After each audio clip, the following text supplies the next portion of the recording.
বুবলিকে নিয়ে ঘুরতে যাবেন, একই বলছেন শাকিব খান। হ্যালো ভিউয়ার্স, বিস্তারিত জানতে চ্যানেলটি সাবস্ক্রাইব করে সম্পূর্ণ ভিডিওটি দেখতে থাকুন। সুপ্রিয় দর্শক, ঢাকাই সিনেমার অন্যতম সেরা সফল জুটি শাকিব খান ও স্বপ্ন ইয়াসমিন বুবলি, যাদেরকে নিয়ে সব সময় সোশ্যাল মিডিয়ায় তোলপাড় থাকে। কেননা একজন আরেকজনকে নিয়ে অভিযোগ করেই থাকেন, আর তার কারণে দুজন সবসময় সেপারেট থাকে।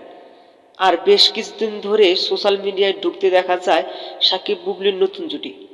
কেননা কয়েকদিন আগে ছেলে বিকে নিয়ে স্কুলে যান সাকিব বুবলি, আর সেই সময় সাকিব বুবলির সুন্দর মুহূর্তের কিছু ছবি সোশ্যাল মিডিয়ায় আপলোড করেন। আর সেই দেখে ভক্তরা মনে করেছেন সাকিব বুবলি আবার এক হচ্ছে। কিন্তু কিছুদিন আগে এক সাক্ষাৎকারে সাকিব খান বলেছিলেন বুবলি আমার স্ত্রী না। কিন্তু এবার সব কিছু পিছনে ফেলে ছেলে বীরকে সাথে নিয়ে সাকিব বুবলি ঘুরতে যাবেন। বন্ধুরা, ভিডিওটি ভালো লাগলে একটা লাইক দিন এবং নিত্য নতুন আপডেট নিউজ পেতে আমাদের চ্যানেলটি সাবস্ক্রাইব করে পাশে থাকা বেল আইকনটি বাজিয়ে দিন। ধন্যবাদ সম্পূর্ণ ভিডিওটি দেখার জন্য।